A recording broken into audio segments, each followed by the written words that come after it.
Hello everyone, very good morning to all of you. आज के इस वीडियो में 9 सितंबर 2022 के करंट अफेयर हम लोग डिस्कस करेंगे। पूरा वीडियो ध्यान से देखिएगा, हर एक क्वेश्चन आपके लिए इंपॉर्टेंट है। पीडीएफ और टेलीग्राम दोनों का लिंक मैंने वीडियो के डिस्क्रिप्शन में दिया हुआ है, तो वहां से आप दोनों को अवेल कर सकते हैं। वीडियो को स्टार्ट करने से पहले सबसे पहले बात करेंगे कल के क्वेश्चन की। कल मैंने एक बिल्कुल बेसिक सा क्वेश्चन आपसे पूछा था। मेरा क्वेश्चन ये था कि भूगोल शब्द किसने गढ़ा है, या अंग्रेजी में इसी को ज्योग्राफी भी बोला जाता है। तो ज्योग्राफी वर्ड बेसिकली जिसकी देन है, इन व्यक्ति का नाम है, इनका नाम है इराथोस्थनीस। क्या बोलते हैं? इराथोस्थनीस। इनके द्वारा ये शब्द सबसे पहले दिया गया था। अब चलिए शुरू करते हैं आज के करंट अफेयर का।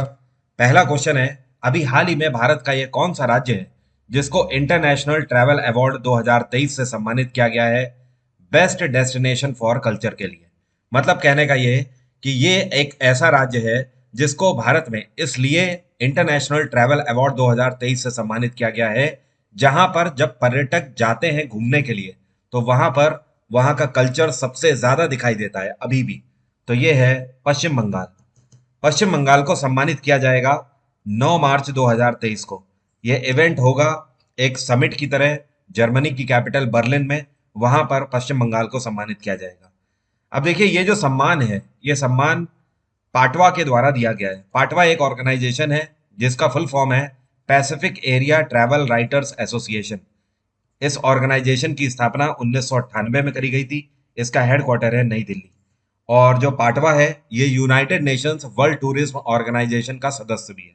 तो इस वजह से आने वाले 9 मार्च 2023 को पश्चिम बंगाल को सम्मानित किया जाएगा। पश्चिम बंगाल में इस टाइम पे ममता बनर्जी की सरकार है।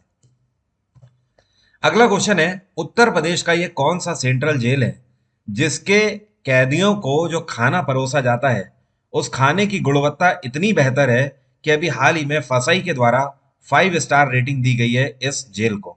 तो ये जेल है फतेहगढ़ सेंट्रल जेल। यहाँ पर इस टाइम पर 1100 कैदी हैं, और इन कैदियों को जो खाना दिया जाता है उस खाने की टेस्टिंग के बाद क्वालिटी और हाइजीन के बेसिस पर ईट राइट सर्टिफिकेट फसई के द्वारा दिया गया है फतेहगढ़ सेंट्रल जेल को।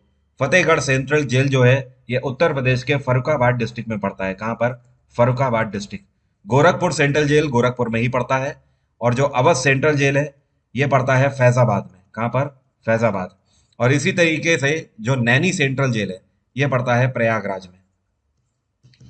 और फसई की अगर बात करें तो इसकी स्थापना साल 2008 में करी गई थी। इसका हेडक्वार्टर है नई दिल्ली, और इसके सीईओ हैं रीता तेओतिया। क्या नाम है? रीता तेओतिया।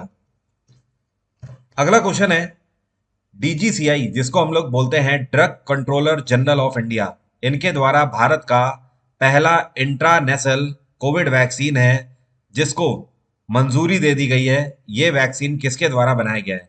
तो इंट्रानेशनल कोविड वैक्सीन भारत में पहली बार बनाया गया है, और इसको बनाया है भारत बायोटेक ने। भारत बायोटेक की स्थापना 1996 में करी गई थी। इसका हेडक्वार्टर है हैदराबाद। आपको हमेशा ध्यान रखना चाहिए कि पूरे तरीके से भारत में निर्मित जो कोविड वैक्सीन है, इसका नाम है कोवैक्सीन। क्या नाम है? कोवैक्सीन। ये भारत बायोटेक के ही द्वारा बनाया गया था, और प्रधानमंत्री नरेंद्र मोदी ने कोवैक्सीन का ही डोज खुद को लगवाया था। इसके अलावा जो सीरम इंस्टीट्यूट ऑफ इंडिया है, उनके द्वारा कोविशील्ड बनाया गया था। लेकिन कोविशील्ड जो है, ये पूरे तरीके से भारत में निर्मित नहीं है। इसको बनाने के पीछे ऑक्सफोर्ड यूनिवर्सिटी का भी हाथ है।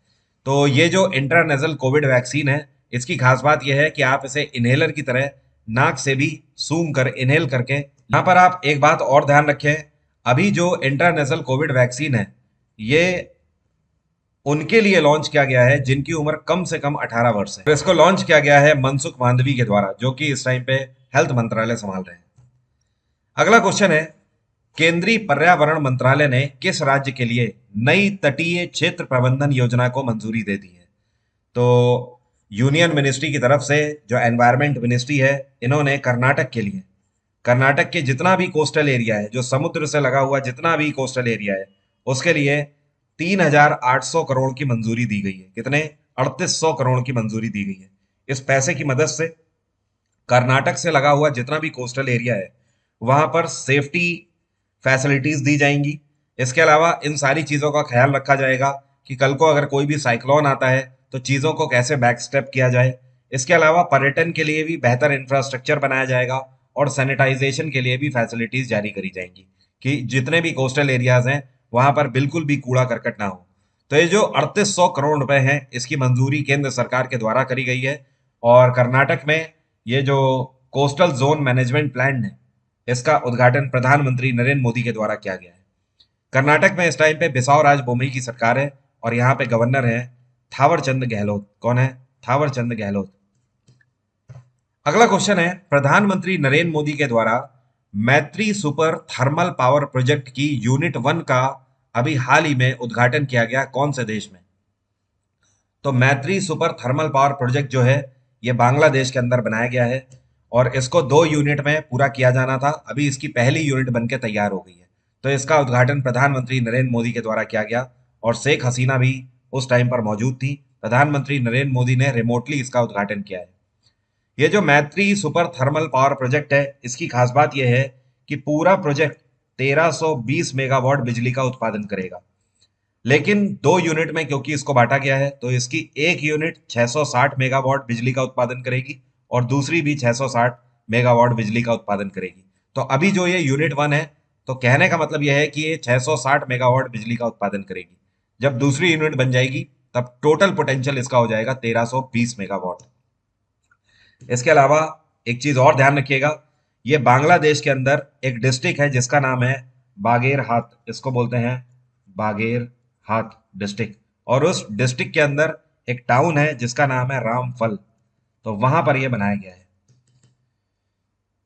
अगला क्वेश्चन है, अभी हाल ही में फाइनेंस मिनिस्ट्री के द्वारा एक डेटा लॉन्च किया गया है और इस डेटा के आधार पर यह पता लगा है कि मार्च 2022 तक भारत का विदेशी ऋण कितना था। मतलब अभी तक, कहने का मतलब यह है कि भारत सरकार ने जितना भी पैसा बोरो किया है इंटरनेशनल मार्केट से, जितना भी पैसा उधार लिया है, तो हमारे ऊपर कर्ज कितना है मार्च 2022 तक के डेटा के आधार पर।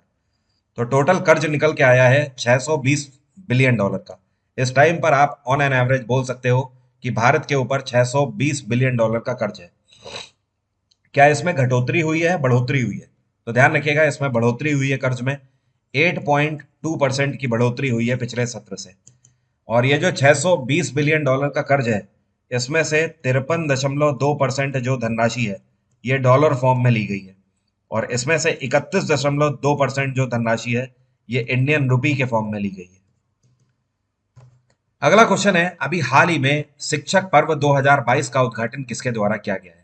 तो शिक्षक पर्व 2022 का उद्घाटन अभी हाल ही में नई दिल्ली से किया गया और इसका उद्घाटन minister of state education Annapurna Devi के द्वारा किया गया है।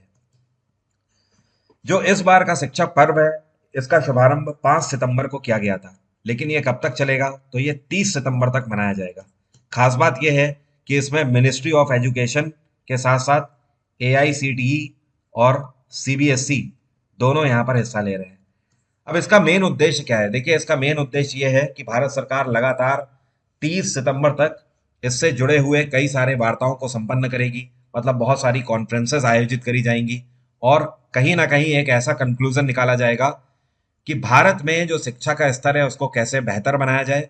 और इतना ही नहीं, जितने भी स्कूल्स हैं भारत के, उन सब का इंफ्रास्ट्रक्चर भी कैसे डेवलप किया जाए और डिजिटाइज किया जाए उन्हें। जैसे कि स्मार्ट बोर्ड क्लासरूम होने चाहिए, हर एक सरकारी स्कूल के अंदर पीने के साफ पानी की फैसिलिटी होनी चाहिए, टॉयलेट की फैसिलिटी होनी चाहिए। ये सारी जो बेसिक फैसिलिटीज हैं और साथ में जो फ्यूचरिस्टिक टेक्नोलॉजीज हैं, उनसे जोड़कर हमें स्कूल्स के इंफ्रास्ट्रक्चर को बेहतर बनाना है। अगला क्वेश्चन है, इंटरनेशनल लिटरेसी डे अभी हाल ही में कौन से दिन मनाया गया? अंतरराष्ट्रीय साक्षरता दिवस हम लोग मनाते हैं 8 सितंबर को। कल के दिन यह दिवस मनाया गया। इस बार 2022 की थीम थी ट्रांसफॉर्मिंग लिटरेसी लर्निंग स्पेसेस। और बाकी आपको पता ही है ना, भारत में सबसे ज्यादा साक्षरता कौन से राज्य में है? तो केरल में पहले से ही है और आज तक भी केरल सबसे ज्यादा साक्षर राज्य है भारत का। अपार्ट फ्रॉम दिस, अगर मैं आपसे एक क्वेश्चन और पूछूं कि अभी कुछ टाइम पहले एक रिपोर्ट जारी करी गई थी, उसमें बताया गया था कि भारत में सबसे ज्यादा बेरोजगारी दर कौन से राज्य में है? तो ध्यान रखिएगा, भारत में सबसे ज्यादा बेरोजगार है उस आंकड़े के आधार पर हरियाणा में। हरियाणा में इस टाइम पर बेरोजगारी दर करीब करीब 26% के आसपास है। मतलब आप बोल सकते हो हरियाणा के अंदर हर 100 व्यक्तियों में 26 व्यक्ति करीब करीब बेरोजगार हैं। तो ये सबसे ज्यादा है इस टाइम पे। अगला क्वेश्चन है, जो आपको पिक्चर में दिख रहे हैं इनका नाम है टीवी शंकर नारायणन। इनका अभी हाल ही में निधन हो गया। ये क्या थे? संतूर वादक थे, तबला वादक थे, कर्नाटक गायक थे, या फिर शास्त्रीय नृत्यांगना थे? तो ध्यान रखिएगा, ये कार्नेटिक वोकलिस्ट थे। नाम क्या है? टीवी शंकर नारायणन। और अभी हाल ही में 77 वर्ष की उम्र में इनका देहांत हो गया। इनको मद्रास म्यूजिक एकेडमी संगीत कला निधि अवार्ड से साल 2003 में सम्मानित किया गया था। इतना ही नहीं, भारत सरकार की तरफ से पद्म भूषण से भी इनको सम्मानित किया जा चुका है 2003 में। अगला क्वेश्चन है, भारत सरकार ने अभी हाल ही में कौन से देश के साथ एजुकेशन के क्षेत्र में एक पैक्ट पर समझौता किया है? तो यूनाइटेड अरब अमीरात के साथ शिक्षा के क्षेत्र में एक समझौता करार पर ज्ञापन लिया है भारत सरकार ने, और इसको अटेंड किया था भारत की तरफ से minister of external affairs doctor S Jaishankar ने। इसका मेन उद्देश्य है quality education and higher education. जैसे कि अभी कुछ टाइम पहले भारत सरकार ने बांग्लादेश के साथ ये पैक्ट साइन किया था, और इसका मेन उद्देश्य ये था कि बांग्लादेश के स्टूडेंट्स हायर एजुकेशन के लिए एक एंट्रेंस एग्जाम देकर भारत में हायर स्टडीज के लिए पढ़ाई का मौका ले सकते हैं। उसी तरीके से यूएई के जो स्टूडेंट्स होंगे, ये भी एक स्कॉलरशिप प्रोग्राम के तहत और एंट्रेंस प्रोग्राम के तहत भारत में हायर एजुकेशन के लिए आ पाएंगे। यूएई की कैपिटल है अबू धाबी, इंडोनेशिया की कैपिटल है बोर्नियो आइलैंड, इसराइल की कैपिटल है जेरूसलम, और ओमान की कैपिटल है मस्कट।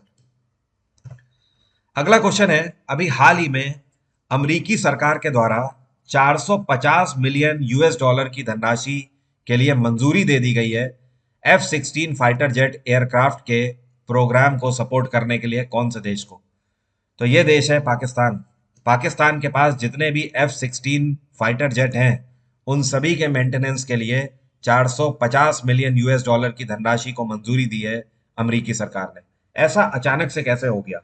क्योंकि अमेरिका और पाकिस्तान के बीच में अभी कुछ टाइम पहले तक तो बड़ी मुश्किल हालात थे। तो आपको बता दूं, जो सैंक्शन लगाए हुए थे अमेरिका के ऊपर, वो सब डोनाल्ड ट्रंप ने लगाए हुए थे। तो डोनाल्ड ट्रंप ने अभी तक कोई भी मंजूरी नहीं दी थी। इवन अमेरिकी पार्लियामेंट के अंदर किसी भी मंजूरी के लिए पाकिस्तान को बैन कर रखा था। लेकिन अब तो आपको पता ही है, जे बिडेन की सरकार आ गई है, तो इनकी सरकार ने अभी हाल ही में पाकिस्तान को मंजूरी दे दी है, और इसकी वजह से भारत को एक बहुत बड़ा झटका लगा है। अभी तक F-16 फाइटर जेट जो पाकिस्तान के थे, वो बालाकोट एयर स्ट्राइक के बाद से बिल्कुल कूड़े की तरह पड़े हुए थे। कहने का मतलब यह है कि उनको सॉफ्टवेयर मेंटेनेंस के लिए बिल्कुल भी पैसे की मंजूरी नहीं थी, और सारा जितना भी टेक्निकल सपोर्ट था वो सब अमेरिका ने छीन लिया था। लेकिन अब वो सारी चीजें रिज्यूम हो जाएंगी। ये अपने आप में भारत को बहुत बड़ा झटका है।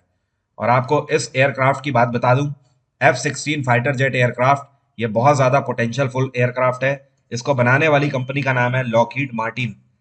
इस एयरक्राफ्ट की खास बात यह है कि वन टाइम फ्यूल में यह 4220 किलोमीटर तक यात्रा कर सकता है। इतना ही नहीं, इसकी एक यूनिट 1 करोड़ 88 लाख डॉलर की है। कितने की? 1 करोड़ 88 लाख डॉलर। और इसका जो वजन है, ये 9207 किलोमीटर है। इसकी एक और खास बात है, ये डायरेक्ट लैंड एंट्री कर सकता है। कहने का मतलब, अगर इसको सिर्फ डेक मिल जाए तो ये सीधे वर्टिकली ही लैंड कर सकता है। इसको किसी रनवे की भी जरूरत नहीं है। और पाकिस्तान में इस टाइम पे शहबाज शरीफ की सरकार है। इनकी नई सरकार आई है अभी पाकिस्तान में। पाकिस्तान की कैपिटल तो आपको पता ही है, इस्लामाबाद। इसराइल की कैपिटल जेरूसलम। भारत की कैपिटल नई दिल्ली। और यूक्रेन की कैपिटल कीव। अगला क्वेश्चन है, ये कौन सा देश है जिसने अभी हाल ही में एक ऐतिहासिक बिल को मंजूरी दी है? इस बिल के तहत इनका मानना है कि यह देश 2050 तक नेट जीरो एमिशंस में आ जाएगा। नेट जीरो एमिशंस का मतलब यह है कि पूरे तरीके से ग्रीन कंट्री हो जाएगा। मतलब इस देश में कोई भी ऐसी वस्तु यूज नहीं करी जाएगी 2050 आते तक जो कि पॉल्यूशन पैदा करे। तो यह है ऑस्ट्रेलिया में इस टाइम पे एंथनी एल्बनीज की सरकार। इस टाइम पे प्रधानमंत्री ऑस्ट्रेलिया के एंथनी एल्बनीज हैं। इनके द्वारा पार्लियामेंट में अभी हाल ही में एक बिल को मंजूरी दिलाई गई है बहुमत के आधार पर कि 2050 तक ऑस्ट्रेलिया नेट जीरो एमिशंस कर लेगा। इसके अलावा ऑस्ट्रेलियन गवर्नमेंट ने टारगेट लिया है कि ये 2030 तक 43% तक कार्बन एमिशंस को कट कर देंगे, 43% तक, और 2050 तक बाकी का टारगेट ये तय कर लेंगे। कहने का मतलब ये कि बिल्कुल भी पेट्रोल डीजल से चलने वाली कोई भी गाड़ियां वहां पर नहीं चलेंगी। सारी इलेक्ट्रॉनिक व्हीकल चलेंगे। इसके अलावा जितनी भी एनर्जीज होंगी वो कोयले वगैरह से नहीं होंगी, सारी आपकी नेचुरल बेस्ड एनर्जीज होंगी, जैसे कि विंड पावर प्लांट होंगे या सोलर पावर प्लांट होंगे। इस तरीके से हर एक क्षेत्र में हर उस वस्तु को बंद कर दिया जाएगा जहां से कार्बन पैदा होता है। ऑस्ट्रेलिया में अभी कुछ टाइम पहले ही नए प्रधानमंत्री बने हैं एंथनी एल्बनीज। इनकी पार्टी का नाम है ऑस्ट्रेलियन लेबर पार्टी। क्या नाम है? Australian labour party. अब मेरा आज का क्वेश्चन आपसे बिल्कुल इंटरेस्टिंग क्वेश्चन है ये, और सिंपल तो नहीं बोलूंगा। आप में से कितने लोग ये बता पाएंगे कि देखिए ये रेप्टाइल्स के नाम लिखे हुए हैं, ठीक है? लिजार्ड हो गई, स्नेक हो गया, क्रोकोडाइल हो गया, टर्टल हो गया और स्किंक हो गया। तो आपको बताना है इनमें से कौन सा वो रेप्टाइल है जिसके हार्ट में 4 चैम्बर होते हैं, 4 कक्ष होते हैं हृदय में। जैसे कि मनुष्य का जो हृदय होता है, हमारा जो दिल होता है, इसमें भी 4 चैम्बर होते हैं, ठीक है? तो आपको बताना है ये इनमें से कौन सा रेप्टाइल है जिसमें 4 चैम्बर होते हैं। 1 2 3 4 कमेंट बॉक्स में जल्दी से लिखकर बताइए। इसके अलावा आप किसी भी एसएससी एग्जाम की तैयारी कर रहे हैं, डिफेंस, रेलवे या फिर स्टेट के किसी भी एग्जाम की, तो आप मेरा GS GK foundation batch join कर सकते हैं। इस टाइम पर 20% फ्लैट ऑफर चल रहा है। कल तक ये ऑफर नहीं था, बट आज ये ऑफर है, तो आप इसका फायदा उठा सकते हो। वरुण टिपा 7 डिस्काउंट कोड की मदद से 20% आपको डायरेक्ट ऑफर मिलेगा। और इसके अलावा इस बैच का डायरेक्ट लिंक मैंने वीडियो के डिस्क्रिप्शन में दिया हुआ है। इस बैच की खास बात यह है कि मैं इसमें history, polity, geography, science, economics सब कुछ आपको कवर करा रहा हूँ। इस बैच के बाद आपको किसी भी किताब को उठाने की जरूरत नहीं पड़ेगी। तो देर मत करिए, बिल्कुल नया बैच है, इसका आप फायदा ले सकते हो, क्योंकि जो नया बैच होगा इसके बाद वाला वो फिर न्यू ईयर में ही आएगा, उससे पहले नहीं आएगा। और यूए लाइट फेस्टिवल में आप इसका भी फायदा ले सकते हो। 179 में पूरे साल भर की आपको टेस्ट सीरीज मिल रही है अन अकेडमी पर, जिसमें फुल लेंथ टेस्ट सीरीज हैं। आप चैप्टर वाइज भी टेस्ट सीरीज दे सकते हो और आप सब्जेक्ट वाइज भी टेस्ट सीरीज यहाँ पे दे सकते हो। तो आज की बात यहीं तक रहेगी। Thank you so much, have a nice day, take care, bye bye. आपका दिन मंगलमय हो।